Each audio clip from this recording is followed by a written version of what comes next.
Gracias, Alberto. Muchas gracias por la invitación. Gracias a todos ustedes también por estar acá.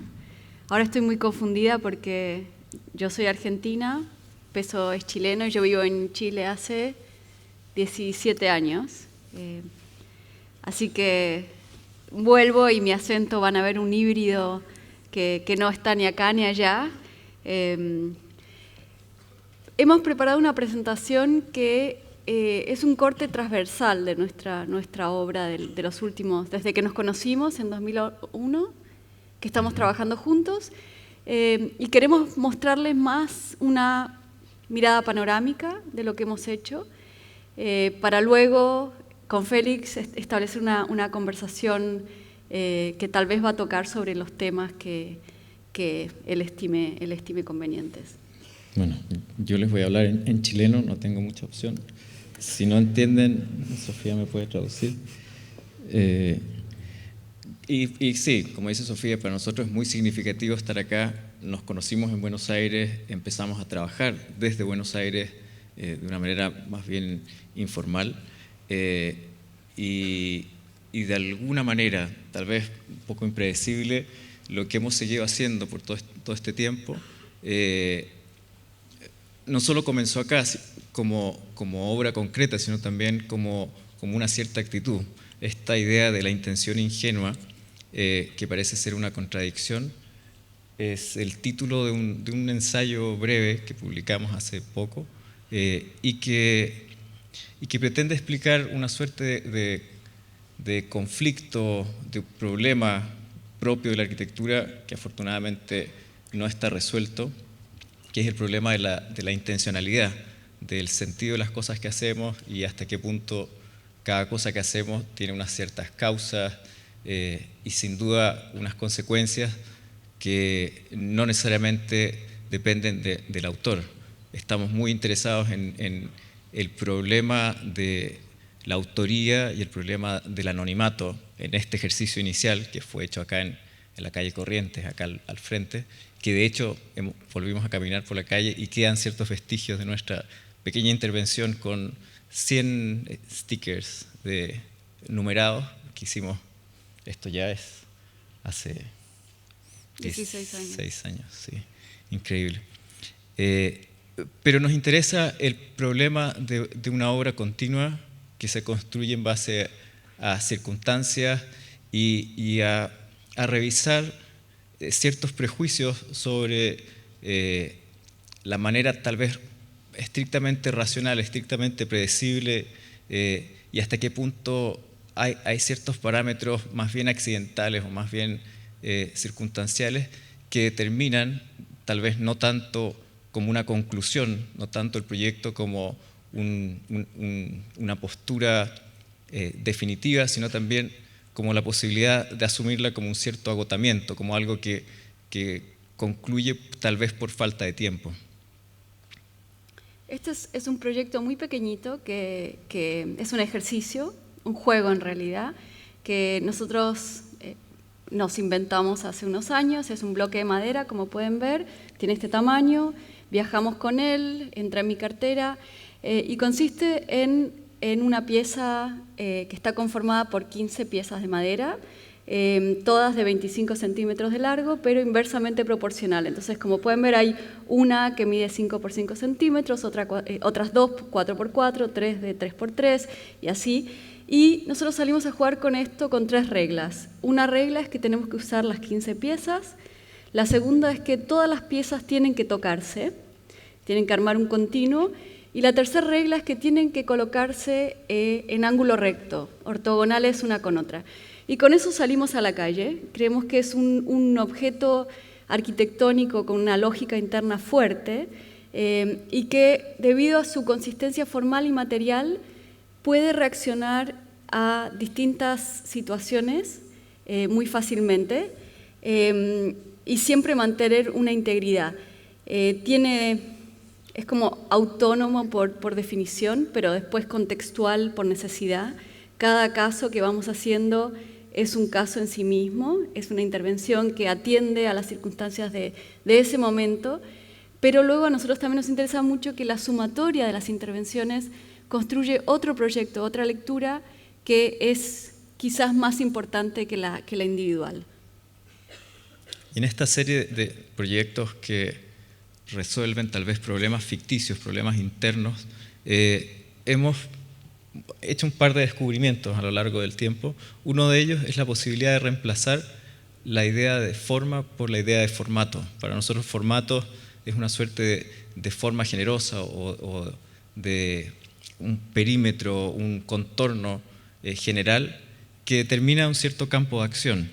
Y es un campo de acción que en esta secuencia de pintura, esto es un collage de papel sobre cartón, hemos llamado a esta serie formato finito porque conocemos exactamente la cantidad de variaciones proporcionales que determina cada uno de los formatos, completamente diferente al anterior, único en sí mismo, pero a la vez parte de una familia. Estos formatos están determinados por factores que hemos entendido como fundamentalmente espaciales, que determinan una cierta dirección y un cierto tamaño, una misma estructura interna que se reconoce diferente por la escala que encarna. Finalmente es la identidad de las piezas, son únicas en el sentido que cada una tiene un carácter formal completamente diferente, de una placa versus una torre o una barra.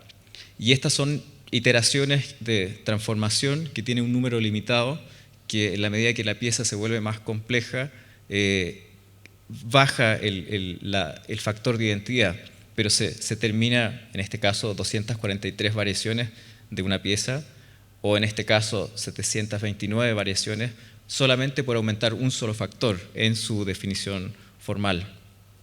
Y en este caso, claro, cada una de estas series nosotros la exploramos, la convertimos en un objeto único, que es en la pintura con distintas técnicas. En este caso usamos acuarelas y además de cambiar los colores de las caras de estos volúmenes, aumentamos aún más la identidad de cada una de ellas. Y ahora tenemos otras con un factor más y va sumando, se va multiplicando por 3. Si uno asume que hay 3 tamaños posibles, del medio, pequeño, medio y grande, siempre se multiplica por un factor de 3, por lo cual la siguiente serie es 729 por 3 y la siguiente por 3 y por 3. Y bueno, estos son intereses que hemos arrastrado desde el comienzo. Hemos trabajado entre arte y arquitectura, nosotros no hacemos la distinción disciplinar claramente, sino que buscamos maneras de volcar nuestros intereses. Este era un pabellón temprano donde nos interesaba la relativa noción de límites. Son 5 perímetros consecutivos, unos cierros que diluyen la distinción entre qué es un interior, qué es un exterior, cuál es el espacio público, cuál es el espacio privado, cuál es el espacio colectivo y cuál será el espacio individual o más íntimo. Es una construcción que todo el tiempo está desplazando ese entendimiento de cuál es la frontera. Además, con un elemento como una puerta, que en arquitectura es un elemento que encarna la capacidad de dividir y también de integrar espacios. Todo estaba construido con una estructura de acero y puertas de madera, pero luego la pintura unificaba las superficies e incluso duplicaba o traía el reflejo de la naturaleza. Esto es lo que nosotros llamamos un formato horizontal, un pabellón muy enigmático, ubicado en un parque en la ciudad de Concepción, donde vivimos. Y luego otra casa que hicimos ya hace 8 años, que es un formato vertical, una serie de habitaciones apiladas. Es una casa pequeñita. ¿Cuántos metros tiene? ¿Tiene 120? Sí. No, menos. 120 metros, sí. Pero tiene una planta que es 4 por 8 metros, confinada por 6 pilares y una serie de recintos que quedan a uno y otro lado de la escalera, con lo cual es una casa que no tiene pasillos, no tiene puertas, sino simplemente estos espacios que se organizan a uno y otro lado de la circulación. Una torre que contiene 2 de esas habitaciones en el podio ciego, que toma la pendiente y que se articula con la topografía, y 6 habitaciones que ocupan la torre cristalina que hay encima. Ahí pueden ver la estructura desnuda en una maqueta, donde se ve una doble viga central, que es la que no solo sirve para dejar pasar la escalera en el preciso punto medio, sino también para hacer una suerte de rigidez horizontal por la torsión. Una casa que de hecho está construida como consecuencia del terremoto que hubo en Chile, para una pareja de artistas que perdieron su casa en el terremoto. Por lo tanto, la estructura, la presencia de la estructura y la sensación de estabilidad y seguridad era clave. Se regula esa intimidad a través de un par de capas de tela, pero la casa mantiene esa presencia casi como una pieza de infraestructura, sin escala, muy estable, tal vez sobredimensionada para acero, y no deja muy claro entender si es acero, si es hormigón o otra cosa. Dentro de la misma lógica vertical, este es un pabellón temporal que hicimos en Estados Unidos, en Denver, y que también es un formato que está al límite de ser bidimensional. Es una estructura vertical que juega con la idea de la gravedad y el énfasis, el entallamiento clásico de las estructuras que se reducen en altura, y con esta doble condición de ser muy esbelta desde una perspectiva que es la que conecta el centro histórico de la ciudad con la universidad, y por el otro lado de ser muy, muy abierta, muy plana, casi como un letrero, como un plano abstracto, levemente traslúcido. Esto es un trozo, una maqueta, un fragmento solamente, es una serie de marcos que se van repitiendo. A diferencia, estos escalonados, tiene 5 escalones, 5 niveles, no es que la estructura se va volviendo más chica, sino que simplemente hay menos elementos estructurales a medida que va subiendo, se van restando en cada escalón. Entonces hay menos materia en la parte más alta, con lo cual obviamente es un cono muy estable que luego está revestido por esta madera que permite una ventilación. Entonces un espacio... Son marcos rígidos, perpendiculares. Claro. Es un espacio que funciona como transición en medio de una autopista, una especie de túnel o de puente, ventilado, con un perfume muy, muy agradable y con una brisa que cruza completo este pequeño recinto. Que también servía para la base, que como era una construcción temporal, no tenía fundaciones, solamente una base muy pesada en base a piedras, granitos muy, muy pesados. Y este otro formato que tiene la otra dirección, una extensión horizontal de una casa de madera sobre una colina, sobre un plató artificial, que se extiende en todas las direcciones, es un terreno muy, muy grande, no solamente a través de una estructura, de una secuencia de espacios interiores, sino también a través de una proyección de la cubierta, un techo que se extiende como aleros en las 4 direcciones cardinales, y un sistema de perforaciones en el techo de lucernarios que arman una diagonal para capturar la luz en el punto central del sistema. La planta es 10 habitaciones idénticas que están agrupadas en 2 filas. Alternan en una de las filas las zonas privadas entre habitaciones y baños, y todas las zonas públicas están en la otra fila de habitaciones.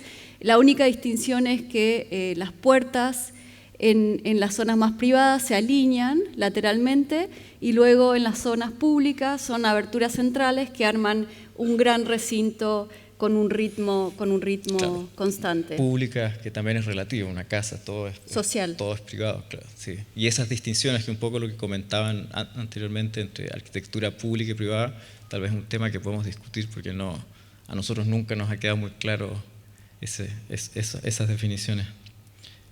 Pero que son unas habitaciones que, si bien en la planta cada una define la relación con las que tiene al lado, desde afuera todas tienen igualdad de aberturas, son todas equivalentes, todas con este alero que sobresale, y luego las entradas de luz que Peso mencionaba. La única distinción es que obviamente al colocarlo en un sitio específico hay una diferencia clara entre el asolamiento que llega en la mañana y el que llega a la tarde, uno activando las zonas privadas y el otro activando las zonas sociales. Estas son 2 fotos interiores de esos alineamientos que les comentaba. una que permite con las puertas ir separando o regulando los niveles de privacidad y el otro que supone una vía integrada. Por supuesto, entre estas dos líneas de recintos también hay puertas transversales que aumentan aún más la capacidad de fricción y de customización, si quieres, del uso de la casa. Este es otro caso, tal vez un formato más concentrado, más compacto, sin direcciones, que ocupa una posición estratégica al final, está sobre un acantilado y al final de un recorrido se llega desde arriba a una pieza que está rodeada de mar, enfrentando el Pacífico, por 3 lados. Entonces una pieza compacta, monolítica, de concreto, que más allá de esa suerte de continuidad material entre el granito de las rocas y el concreto, y de esa oposición formal, hay una sensación de reposo, de gravedad, de una pieza más bien arcaica que queda abandonada en el paisaje. Esta se llama Casa Poli por lo múltiple, pero también porque alberga una residencia de fin de semana, pero también un centro cultural que recibe artistas en residencia para pasar tiempos ahí. Entonces tiene todas las funciones fijas en lo que nosotros llamamos un perímetro habitable, un espesor entre 2 muros que contiene escaleras, baños, cocina, lugares de guardado, los balcones, liberando de esa manera todos los espacios interiores como para que pueda adaptarse y funcionar según lo amerite el uso de ese momento.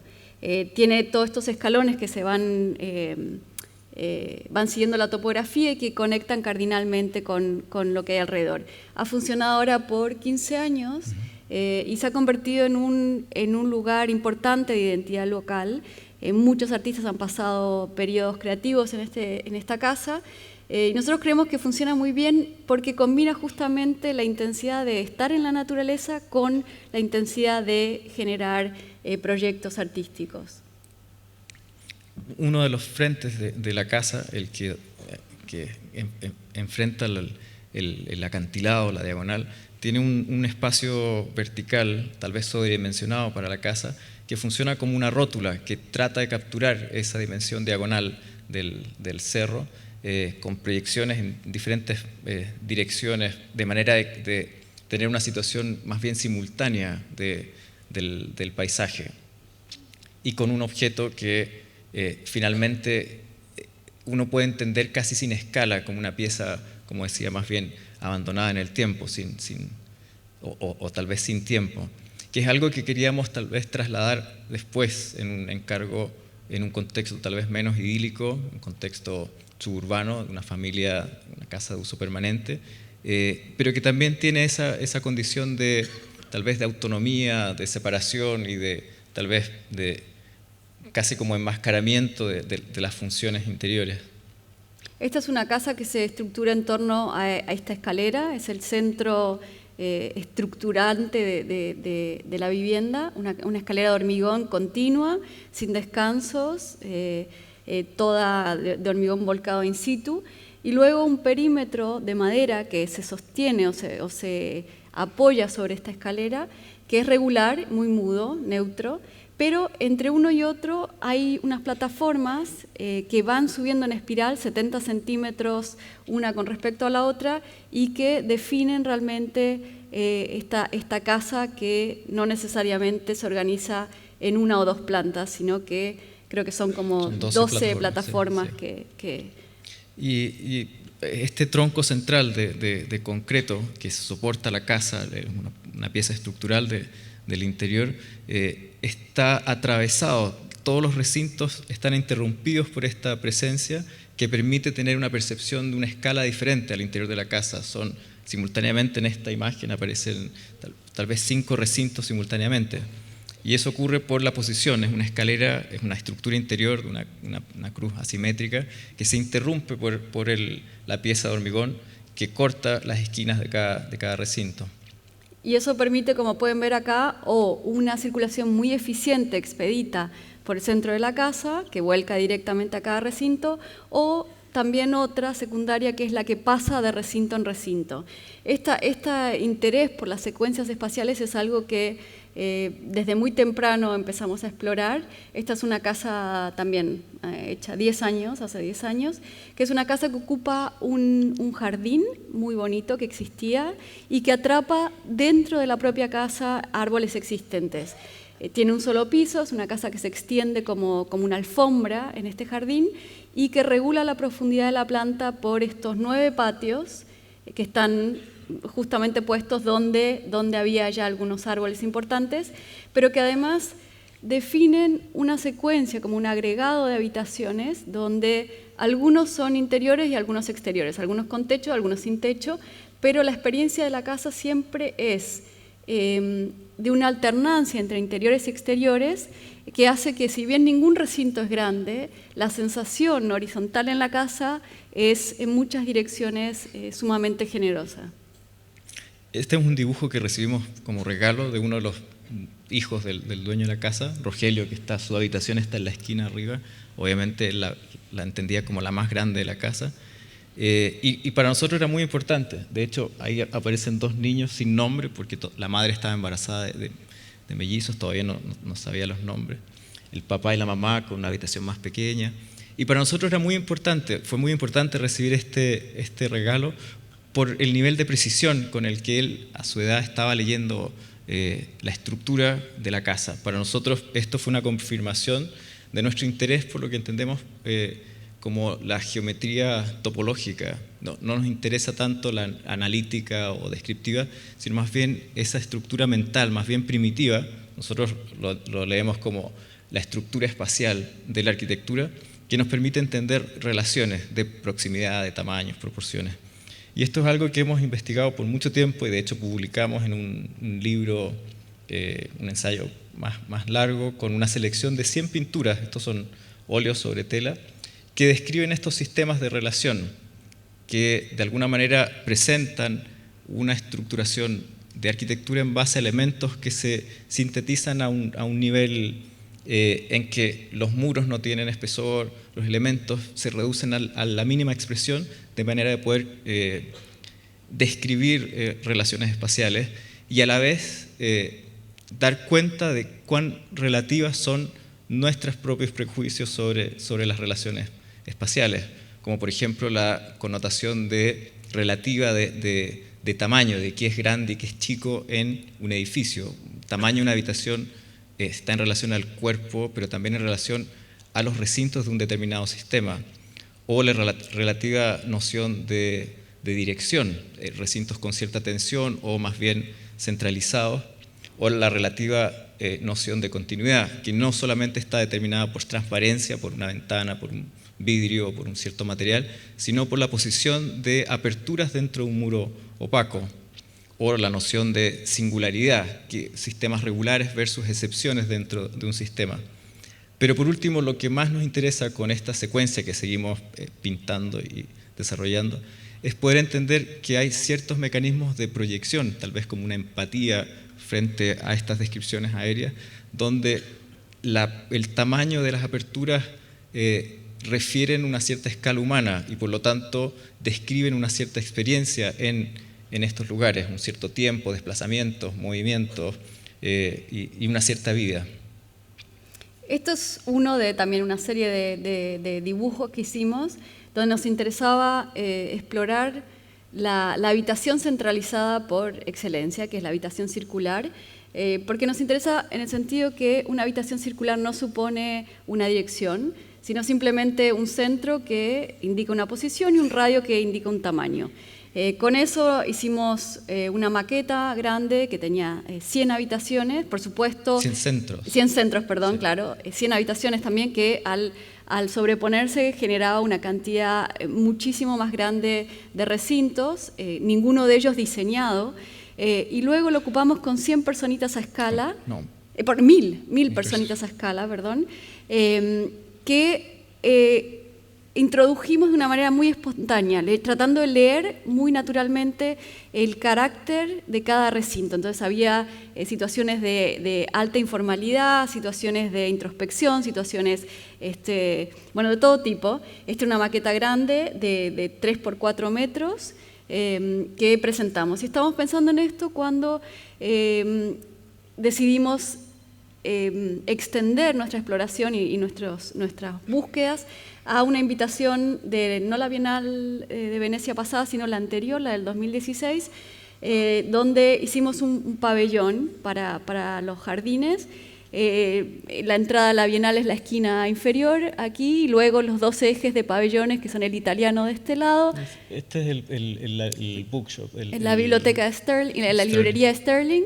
Y ese es un punto central de los jardines de Venecia que nos parecía importante tratar de entender y de proponer algo para ese lugar. Y la propuesta es este formato horizontal de una estructura que reconoce la relevancia de las relaciones existentes en un jardín cargado de historia. Es una naturaleza artificial de algún modo.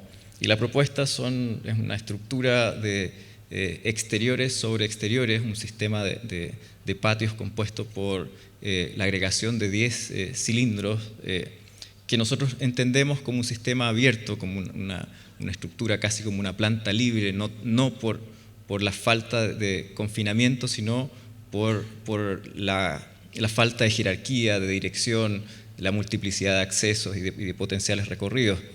Y en un evento, para todos los que han estado en Venecia, que hay una vorágine, una intensidad, sobre todo una cierta temperatura, un ruido, era un pabellón más bien discreto y silencioso que reconocía un cierto alejamiento del lugar a través de estos muros gruesos de un estuco verde muy inestable a la luz, pasaba de azul a negro, gris, pero también con una opacidad acústica. Tenía una carpeta, una alfombra de corteza que no solamente hacía que la experiencia estuviera acompañada de un perfume muy intenso, sino que había un silencio al interior que es difícil de describir con una fotografía. Estos 10 cilindros, la lógica sobre la que decidimos los tamaños, tienen que ver con la vara española que trajeron los colonizadores. Nos parecía interesante, por un lado, porque es una unidad de medida que está obsoleta, y además porque es sumamente imprecisa. Dependiendo de quiénes eran los colonizadores, la vara podía variar desde 70 y tantos centímetros a 90 y tantos. Por eso también nuestras ciudades latinoamericanas tienen unas manzanas muy variables. Esa es la precisión española, que es un poco relativa también. Pero nos parecía interesante porque no nos amarraba a la importancia de una dimensión, sino al tamaño relativo de las cosas con respecto a lo que tienen al lado. Entonces estos 10 cilindros superpuestos al final parecen estar colocados al azar, pero de verdad están puestos de tal manera que articulan lo que pasaba alrededor. Son 30 aberturas, por supuesto no hay ninguna manera de entrar ni de recorrerlo, es una experiencia personal laberíntica, donde se van pasando estos umbrales y descubriendo a medida que se pasa distintas dimensiones, como por ejemplo las situaciones naturales que había, desde los pájaros hasta el viento, la luz, pero también momentos de la arquitectura, de las esculturas, de lo que había alrededor. Y en última instancia también muy personal, el sonido de las personas conversando, caminando, moviéndose a través del espacio.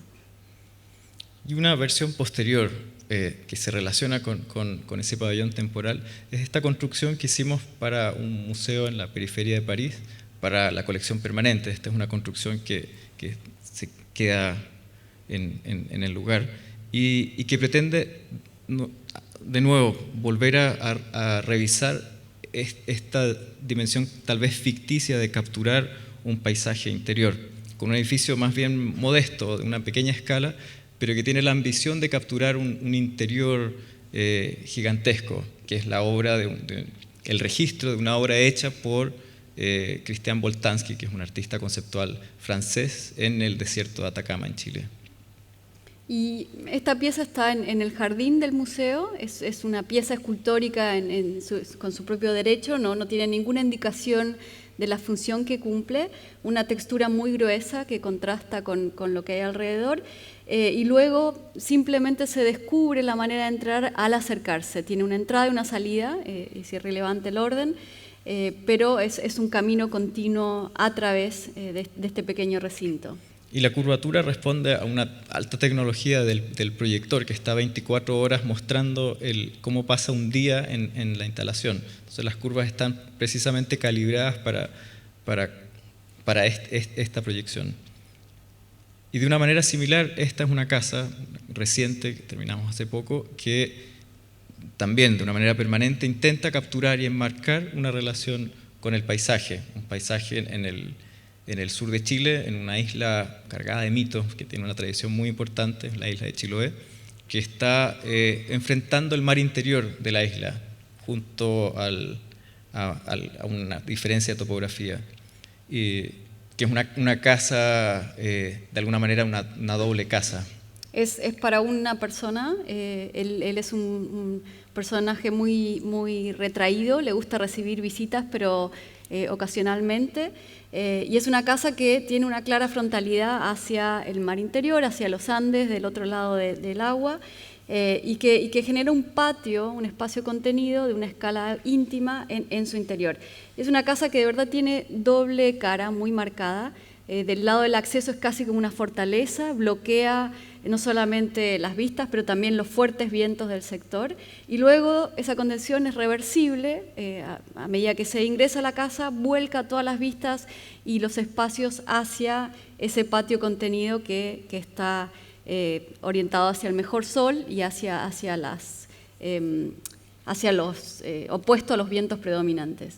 Y decía que es una casa doble porque articula estos dos extremos, estas dos habitaciones que son equivalentes, pero una enfrentando al norte, otra al sur, pero también tiene esta condición de ser una media casa en el sentido de que es un cilindro, medio cilindro que se intersecta con medio cono y que a la vez se interrumpe por una estructura rectangular, que es este medio cuadrado, que interfiere y hace que el punto de contacto entre la fachada recta, la que tiene la mayor cantidad de ventanas, en el momento que se aproxima al cilindro hacia la cara, hacia la espalda de algún modo, aumenta la altura, de manera que la casa se organiza con una zona central más social y estos dos extremos de habitaciones equivalentes, con un interior que contiene todas las funciones más prácticas, pero que tiene ese punto medio, ese punto central donde la estructura baja porque se acerca hacia el cono interior y sube hacia los extremos en el punto en que se comprime el espacio, es más agudo en planta,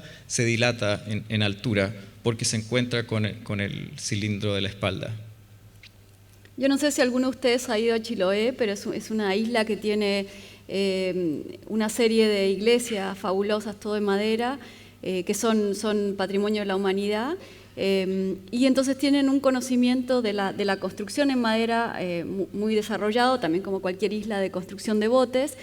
Nosotros incorporamos ese conocimiento a la casa, es bien sencilla como estructura regular, repetitiva de agregación de elementos, y luego con las maderas nativas y la forma de trabajarlo, está toda revestida tanto por dentro como por fuera. A medida que pasan los meses cada vez se va poniendo más bonita, las propias pátinas de la madera que se van poniendo grises, es un lugar también muy lluvioso y tiene estas terrazas que no solamente protegen del sol cuando es necesario, sino también de las fuertes lluvias. Se puede estar afuera y tiene estos pilares en las esquinas que son unos pilares abombados que no solamente separan el paisaje, pero también enmarcan las vistas desde esa terraza protegida. Otro proyecto que tiene que ver con reenmarcar lo que hay ahí es un proyecto que hicimos el año pasado en una ciudad en el norte de Inglaterra que se llama Hull, que fue la ciudad de la cultura el año pasado, y que nos encargaron esta intervención en la plaza medieval frente a la catedral. Ganamos un concurso. Ganamos un concurso, bueno, nos lo encargaron a través. Pues sí. Sí. Y claro, es una estructura regular, nosotros la entendíamos como un hall, como una sala hipóstila, una estructura de columnas, de 16 columnas que no tienen dirección y que simplemente intentan recalibrar esa estructura cívica de la plaza medieval y sobre todo la frontalidad, el sentido de frontalidad a la iglesia, con una obra en la que cada columna de hecho es habitable, tiene el tamaño, son 2 metros en planta, que permiten acceder y tener distintas actividades con este grano regular. Que es el mínimo material es acero galvanizado, unas planchas, unos gajos, que por la manera de ensamblar generan su propia estructura, autosustentables, muy materiales y tenían la calidad de a veces ser reflectantes y a veces ser casi transparentes. Entonces también, dependiendo del momento del día, la intervención reaccionaba distinto con lo que tenía alrededor. Pero además trabajamos en conjunto con el artista suizo Felice Barini, que hace unas intervenciones que son unas construcciones bidimensionales, unos dibujos sobre los objetos, pero que se leen en profundidad como si fueran, o sea, ustedes lo están viendo en una foto, pero hay un momento solamente al circular donde se congela ese momento y se construye la figura que ustedes están viendo. Esto ocurría desde distintos puntos, eran 3 figuras las que él había dibujado, entonces a medida que se circulaba había momentos donde fondo y figura cambiaban completamente sus roles. Esto fue otro pabellón que hicimos unos años antes en la Royal Academy of Arts en Londres, donde nos invitaron a participar de una exhibición que se llamaba Sensing Spaces y les interesaba precisamente la experiencia del espacio y no, que es algo que tenemos ahora acá, que es la mediación. La arquitectura lamentablemente siempre está lidiando con tener que representar algo que no está físicamente ahí. Nos invitaron justamente a hacer lo opuesto, nos asignaron la sala, la Galería 3, que es la sala más grande y que es un edificio protegido. Lo que nos parecía interesante a nosotros es que todo lo que era arquitectura ya estaba ahí, es un edificio que de la cornisa que ven, la cornisa grande hacia arriba, está protegido, nunca se puede tocar, todas las intervenciones que se han hecho a lo largo de todos los años siempre son de ahí para abajo. Y nosotros tomábamos eso como nuestro primer paisaje y lo más importante que había que resaltar de este lugar. Y la intervención es un objeto que ocupa la mitad de la sala, que reconoce el sistema axial del museo clásico, pero que también reconoce una cierta distancia, una concentración y una secuencia de acceso. Es una pieza que entendemos como un formato doble, casi como una mesa, que son estas columnas muy gruesas que sostienen una plataforma y que en realidad cada una de las columnas es vacía y contiene una escalera en espiral que permite llegar a esta habitación escondida como un ático y un recorrido alternativo por la espalda, que es una rampa de 60 metros de largo. Esta era la pieza en la sala. Al estar rotada distorsionaba la escala, pero también la perspectiva. No había ninguna indicación de cuál era su función. Tampoco estaban visibles todas las puertas a las escaleras en estas columnas, están ocultas por la parte posterior, entonces había que acercarse para poder acceder y se llegaba a esta especie de, ¿cómo dijiste? Ático. Ático. Altillo, acá dicen altillo, ¿no? Yo más. Ático. Ático.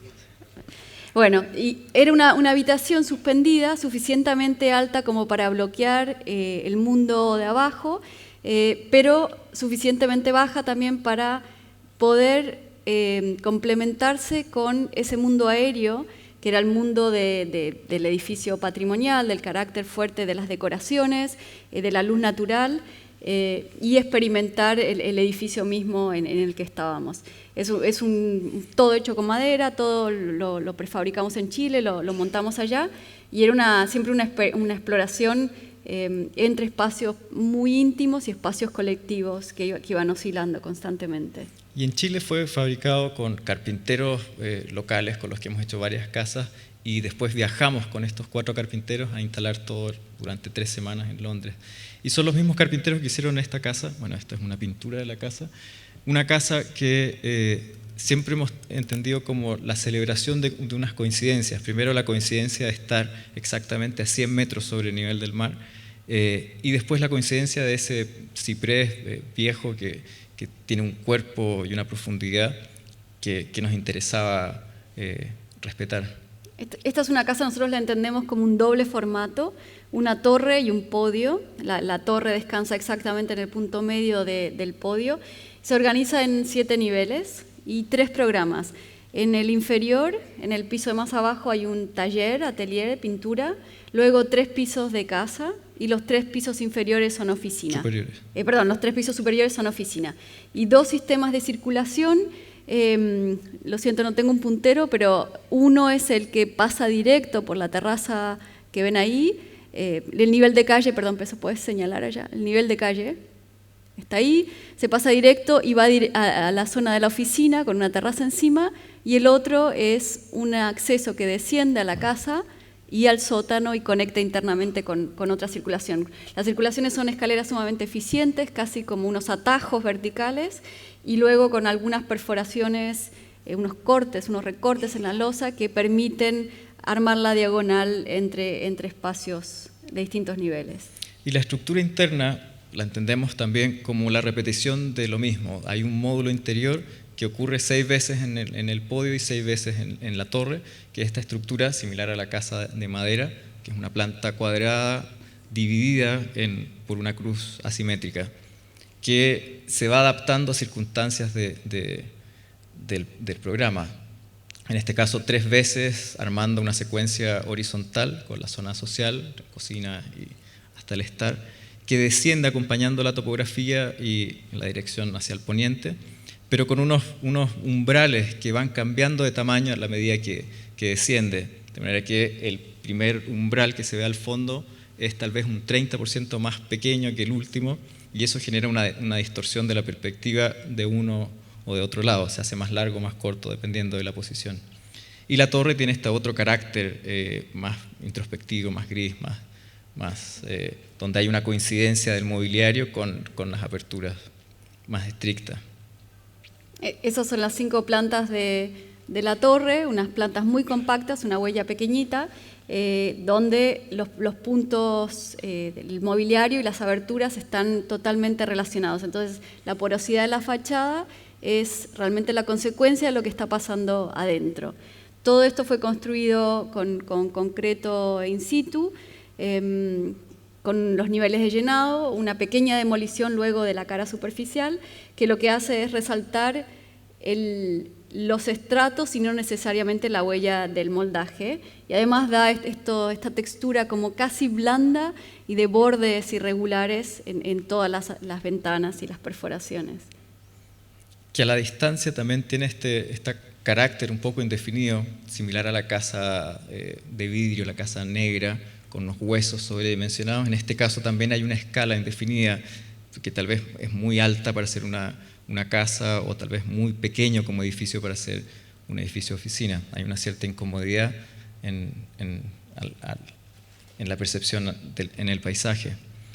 Y esa relación con el paisaje también en un formato doble lo extendimos a una casa que construimos en España, cercano a un par de horas de Barcelona, que es una casa de uso temporal, en la que el problema de llegar a la casa informaba la naturaleza interna de la estructura, esa relación lineal de un viaje, de llegar, la ansiedad de llegar. Acá ven la posición de la casa en negro y abajo otro cuadrado que es donde quedan los autos. Hay una relación lineal, frontal, una escalera de 100 metros de largo que de algún modo, tal vez perverso, extiende esa ansiedad de llegar a este lugar, a este destino, que es una casa que en sí mismo se desprende y solo se recupera y se entiende en el momento que se ocupa su centro. Esta es la casa, es un podio con una plataforma encima, el doble formato como lo entendemos. Se llega desde abajo a través de los árboles. Esta larga escalera termina en una escalera bicéfala con 2 puertas. Es un poco irrelevante cuál se tome, las dos conducen al mismo lugar. Ahí se ve la estructura interior. En realidad la plataforma que flota sobre el podio también está perforado y contiene un aire que a su vez contiene un volumen de agua en el centro. Entonces, al entrar a la casa, uno entra a un exterior y solo después de ese exterior se recupera la relación con el paisaje lejano. Esta es la planta de ese podio que estaba mencionando recién. La escalera tiene 2 puertas que conducen a un podio ciego que se organiza alrededor de lo que ven al centro es la piscina, un volumen de agua. Es un poco irrelevante también cuál de los dos pasillos se tome para luego ir a la escalera circular, que es la que conduce al centro del patio. Lo importante es esas ventanas diagonales que ven, que miran a través del agua, que permiten al entrar tener una vista tal vez de algún otro ocupante de la casa, y ajustar el ojo, calibrar la mirada a medida que se va recorriendo con esta luz azul que entra a través del agua, para luego de a poco nuevamente ascender y llegar al centro mismo de la planta. Esa es la planta de la plataforma. El acceso ocurre a través de ese exterior y después son 4 pabellones independientes, totalmente acristalados, con un perímetro muy, muy angosto que está tal vez enmarcado a través de estas 16 columnas con terrazas abiertas en las esquinas. O sea, para poder pasar de un recinto a otro hay que siempre pasar a través de un exterior. Ese es el centro de la casa, todo está cubierto como un solo recipiente revestido con cerámico portugués que contiene el recinto y la pileta.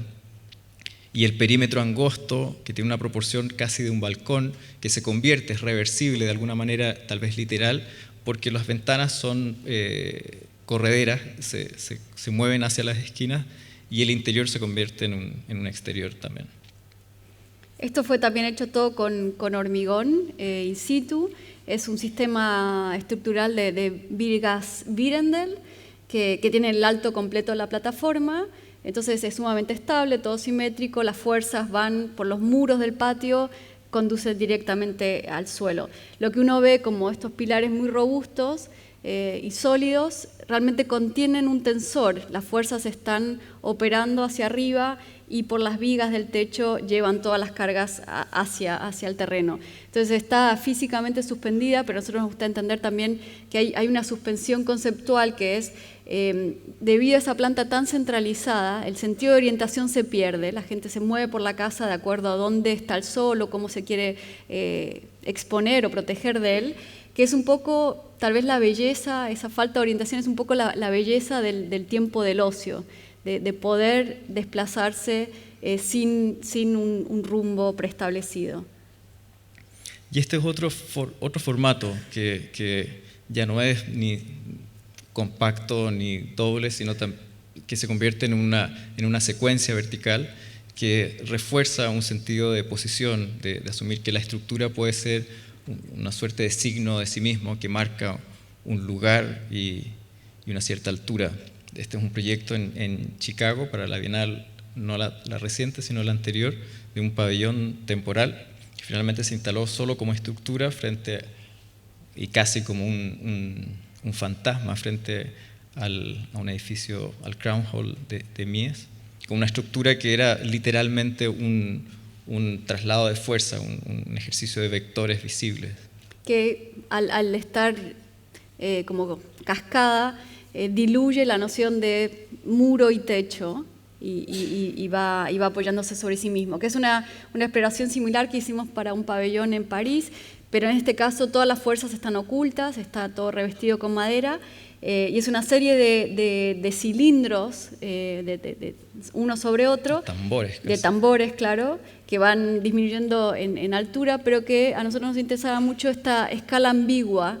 Estaba instalado en el eje de las Tullerías, en el Louvre, y depende del acercamiento, que es una secuencia, una procesión muy larga, siempre oscilaba entre si esto era un edificio, una maqueta de un edificio o un elemento de un edificio, porque en sí mismo puede ser leído también como una columna suelta. Y el tamaño queda determinado, son estos 10 estratos que se agota en el momento en que la apertura, que se mantiene regular, no cabría agregar otro porque no cabría esa apertura.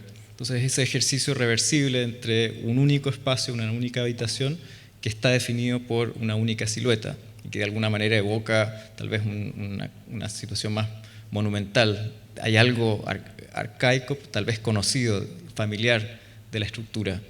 Y esa condición de entallamiento es algo que exploramos en esta casa también, que lo hace de una manera invertida. Es un entallamiento inverso, donde hay una base, un tronco y un coronamiento, pero que va creciendo en altura.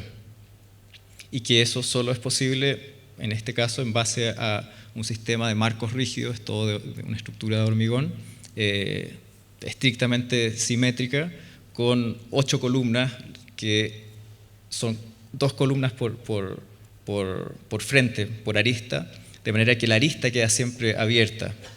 Y eso permite invertir la condición programática. La base tiene habitaciones, el segundo piso una habitación más grande, y el tercer piso es el que contiene las zonas sociales de cocinas y comedor. Y el techo es una terraza. Y esto es posible por una estructura que no solamente mantiene la estabilidad, porque está en equilibrio, porque es totalmente simétrica, sino porque además tiene una base enterrada que funciona como contrapeso, con una construcción más bien liviana. Acá pueden ver las 3 plantas, la inferior a la superior, como pueden ver, va creciendo progresivamente. Abajo hay unos espacios muy pequeñitos, la llegada hay un par de habitaciones, luego la habitación principal con una división diagonal del espacio, casi como una habitación en suite con sus propios espacios de servicios, y toda la zona pública arriba, que es una planta solamente con mobiliario, no hay ningún tipo de división excepto esas columnas que al respetar cierta distancia van armando unos subespacios en las esquinas, una planta abierta que se puede ocupar como se quiera, y en las esquinas los vidrios se pueden desplazar, son correderos y arman unas terrazas cubiertas protegidas del sol en las 4 esquinas por igual, permiten la ventilación en toda la planta. Si ven acá, ahí está abierto y hay un descalce entre un piso y otro de cómo se van apoyando estas estructuras. Y esa estructura principal de concreto tiene unos rellenos livianos de madera, madera nativa para los pisos y cerramientos de marcos de ventanas y vidrio, con la terraza superior que tiene una vista panorámica frente también al mar.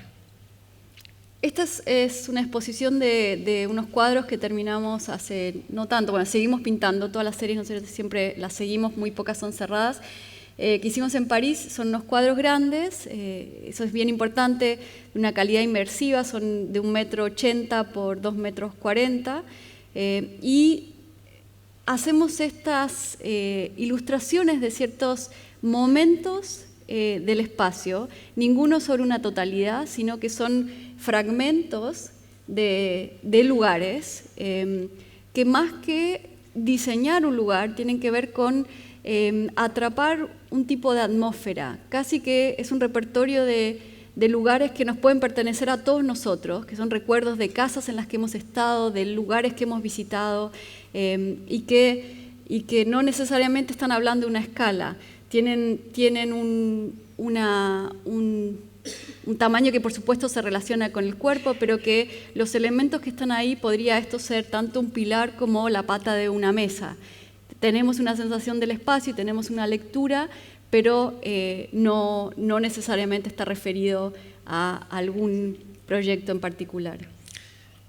Y esa escala difusa es algo que exploramos conscientemente en este último proyecto que les vamos a mostrar, que es de hecho la casa más reciente que hemos construido y de hecho la más pequeña, que ocupa una posición también muy, de algún modo, difícil frente a un acantilado, y que está del otro lado de la bahía donde está la primera casa que les mostramos. Hay una separación no solamente física sino temporal, son 15 años de distancia entre una casa de concreto y esta, con una actitud similar pero con un formato completamente diferente. Esta es una casa de algún modo desproporcionada, muy angosta, muy larga, que se encaja en una topografía accidentada, perpendicular a la topografía, y que se percibe más bien como una pieza de infraestructura en el límite casi de ser un simple muro de contención abandonado. El acceso también ocurre desde arriba, lo único visible es la cubierta, con este objeto que es más bien escultórico, que es la ventilación de la chimenea. Estos son unos dibujos del lápiz, de momentos del interior. Es una casa que no tiene ninguna partición, no tiene recintos, sino que tiene desniveles y escalones y unas columnas. La experiencia es de este espacio único, una habitación muy larga con 3 metros de ancho, que está interrumpida, puntuada por 3 columnas sobredimensionadas. Dentro de esas columnas y 2 puentes que cruzan, pero que hay 6 plataformas que van siguiendo la topografía, que son las que determinan el uso o el posible uso de cómo se habita, permitiendo espacios más íntimos y apretados en la parte superior y por supuesto espacios, esto es mirando hacia arriba, hacia las plataformas superiores, y la vista inversa que va hacia abajo con esos puentes que cruzan y que funcionan como pequeños refugios, altillos para una hija pequeña que tienen. Y solamente para recuperar la idea inicial, desde que trabajamos juntos hemos estado tratando de no resolver un problema. Obviamente la arquitectura tiene que resolver muchos problemas del mundo, pero creemos firmemente que también puede ser entendida como un problema en sí mismo, que no necesita ser resuelto, sino ser formulado, y que de alguna manera el ejercicio constante de volver sobre problemas que nos interesan, confirman tal vez un consejo de un poeta que solía decir que para hacer arte es recomendable hacer siempre lo mismo, pero nunca igual. Muchas gracias. Muchas gracias.